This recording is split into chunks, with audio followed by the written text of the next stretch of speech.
brother and sister." A brother took his sister's hand and said to her, "Since our mother died, we have had no good days. Our stepmother beats us every day, and if we go near her, she kicks us away. We have nothing to eat but hard crusts of bread left over. The dog under the table fares better. He gets a good piece every now and then. If our mother only knew how she would pity us. Come, let us go together out into the wide world." So they went, and journeyed the whole day through fields and meadows and stony places. And if it rained, the sister said, "The skies and we are weeping together."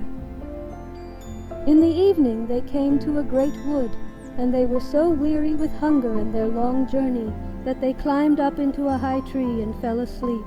The next morning, when they awoke, the sun was high in heaven and shone brightly through the leaves. Then said the brother, "Sister, I am thirsty. If I only knew where to find a brook, that I might go and drink. I almost think that I hear one rushing." So the brother got down and led his sister by the hand, and they went to seek the brook.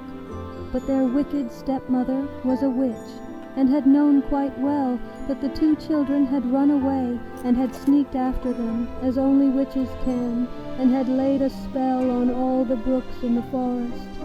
So when they found a little stream flowing smoothly over its pebbles, the brother was going to drink of it, but the sister heard how it said in its rushing, "He a tiger will be who drinks of me.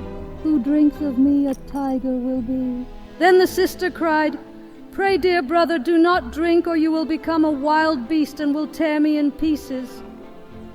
So the brother refrained from drinking, though his thirst was great, and he said he would wait till he came to the next brook. When they came to a second brook, the sister heard it say, "He a wolf will be who drinks of me. Who drinks of me a wolf will be." Then the sister cried, "Pray, dear brother, do not drink, or you will be turned into a wolf and will eat me up." So the brother refrained from drinking and said, "I will wait until we come to the next brook, and then I must drink whatever you say. My thirst is so great." And when they came to the third brook, the sister heard how in its rushing it said, "He a fawn will be who drinks of me. Who drinks of me a fawn will be." Then the sister said, "O my brother, I pray drink not, or you will be turned into a fawn and run away far from me."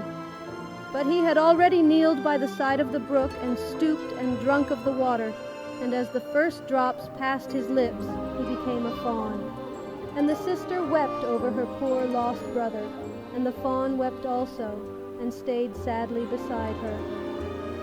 At last the maiden said, "Be comforted, dear fawn. Indeed, I will never leave you." Then she untied her golden girdle and bound it round the fawn's neck, and went and gathered rushes to make a soft cord, which she fastened to him. And then she led him on, and they went deeper into the forest. And when they had gone a long, long way, they came at last to a little house, and the maiden looked inside, and as it was empty, she thought, "We might as well live here." And she fetched leaves and moss to make a soft bed for the fawn, and every morning she went out and gathered roots and berries and nuts for herself, and fresh grass for the fawn, who ate out of her hand with joy, frolicking round her. At night, when the sister was tired and had said her prayers, she laid her head on the fawn's back, which served her for a pillow, and softly fell asleep.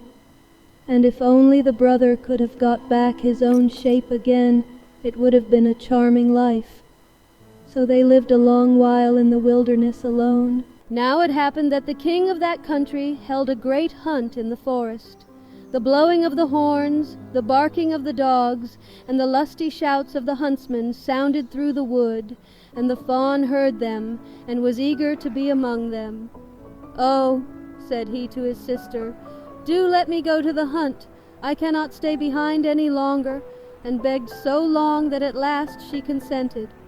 "But mind," said she to him, "come back to me at night. I must lock my door against the wild hunters, so in order that I may know you, you must knock and say, 'Little sister, let me in,' and unless I hear that I shall not unlock the door. Then the fawn sprang out, and felt glad and merry in the open air. The king and his huntsmen saw the beautiful animal, and began at once to pursue him, but they could not come within reach of him, for when they thought they were certain of him, he sprang away over the bushes and disappeared. As soon as it was dark, he went back to the little house, knocked at the door, and said, "Little sister, let me in." Then the door was opened to him, and he went in, and rested the whole night long on his soft bed. The next morning the hunt began anew, and when the fawn heard the hunting horns and the tally-ho of the huntsmen, he could rest no longer, and said, "Little sister, let me out. I must go." The sister opened the door and said, "Now, mind you must come back at night and say the same words." When the king and his hunters saw the fawn with the golden collar again, they chased him closely, but he was too nimble and swift for them. This lasted the whole day, and at last the hunters surrounded him, and one of them wounded his foot a little, so that he was obliged to limp and to go slowly. Then a hunter slipped after him to the little house, and heard how he called out, "Little sister, let me in," and saw the door open and shut again after him directly. The hunter noticed all this carefully, went to the king, and told him all he had seen and heard. Then said the king, "Tomorrow we will hunt again." But the sister was very terrified when she saw that her fawn was wounded. She washed his foot, laid cooling leaves round it, and said, "Lie down on your bed, dear fawn, and rest, that you may be soon well." The wound was very slight, so that the fawn felt nothing of it the next morning. And when he heard the noise of the hunting outside, he said, "I cannot stay in. I must go after them. I shall not be taken easily again." The sister began to weep and said, "I know you will be killed, and I left alone here in the forest and forsaken of everybody. I cannot let you go." "Then I shall die here with longing," answered the fawn. "When I hear the sound of the horn, I feel as if I should leap out of my skin." Then the sister, seeing therefore was no help for it, unlocked the door with a heavy heart, and the fawn bounded away into the forest, well and merry. When the king saw him, he said to his hunters, "Now, follow him up all day long till the night comes, and see that you do him no hurt." So as soon as the sun had gone down, the king said to the huntsman, "Now, come and show me the little house in the wood." And when he got to the door, he knocked at it and cried, "Little sister, let me in." Then the door opened, and the king went in, and there stood a maiden more beautiful than any he had seen before. The maiden shrieked out when she saw, instead of the fawn, a man standing there with a gold crown on his head. But the king looked kindly on her, took her by the hand, and said, "Will you go with me to my castle, and be my dear wife?" "Oh, yes," answered the maiden, "but the fawn must come too. I could not leave him." And the king said, "He shall remain with you as long as you live, and shall lack nothing." Then the fawn came bounding in, and the sister tied the cord of rushes to him, and led him by her own hand out of the little house. The maiden shrieked out when she saw, instead of the fawn, a man standing there with a gold crown on his head. But the king looked kindly on her, took her by the hand, and said, "Will you go with me to my castle, and be my dear wife?"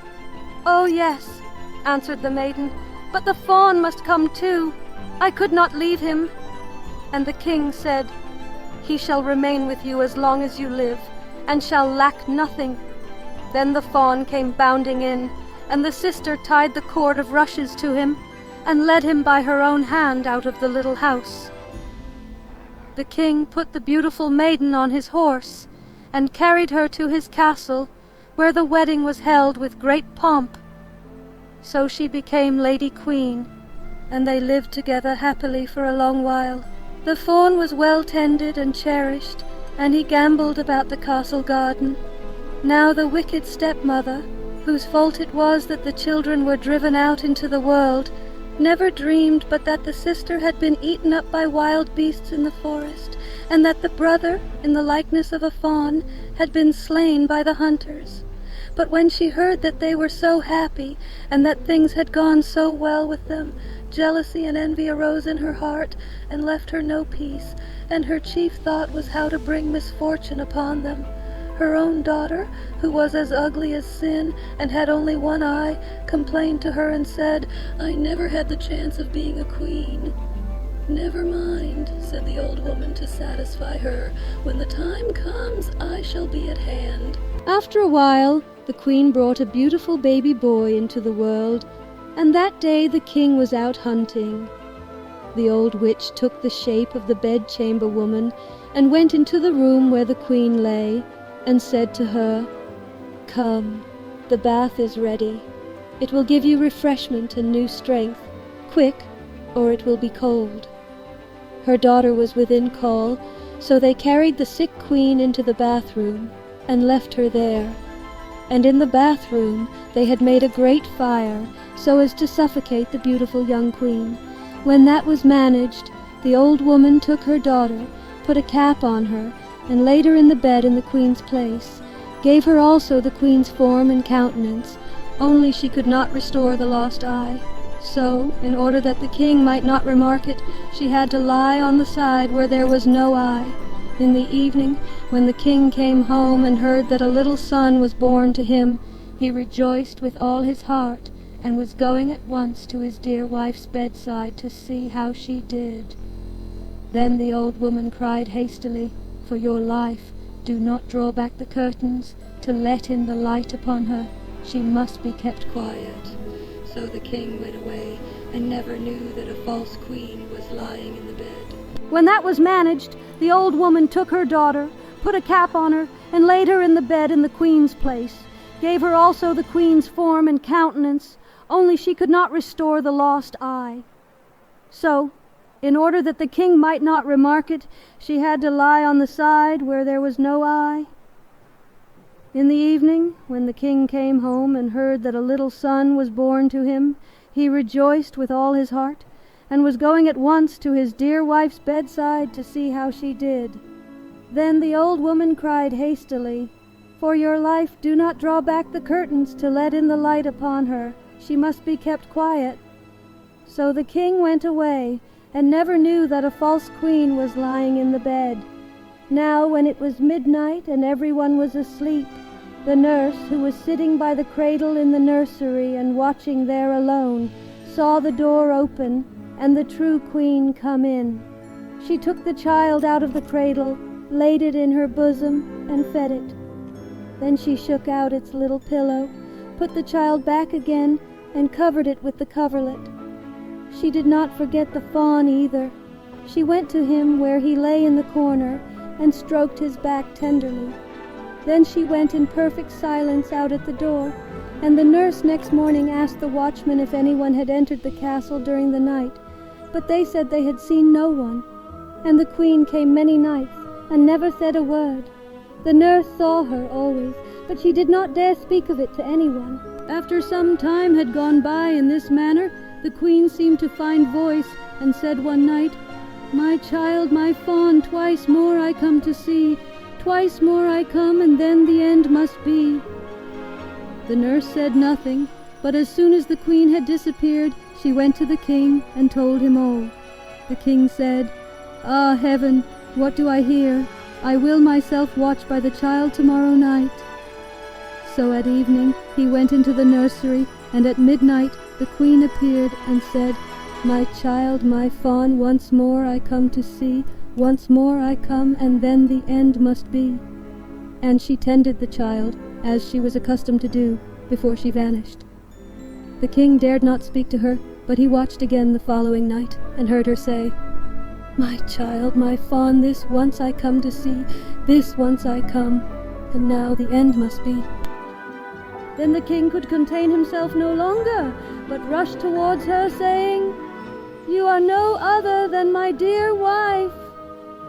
Then she answered, "Yes, I am your dear wife." And in that moment, by the grace of heaven, her life returned to her, and she was once more well and strong. And she told the king the snare that the wicked witch and her daughter had laid for her. The king had them both brought to judgment, and sentence was passed upon them. The daughter was sent away into the woods, where she was devoured by the wild beasts, and the witch was burned and ended miserably. As soon as her body was in ashes, the spell was removed from the fawn, and he took human shape again. Then the sister and brother lived happily together until the end. The end. This was a story from the Brother Grimm's fairy tale book.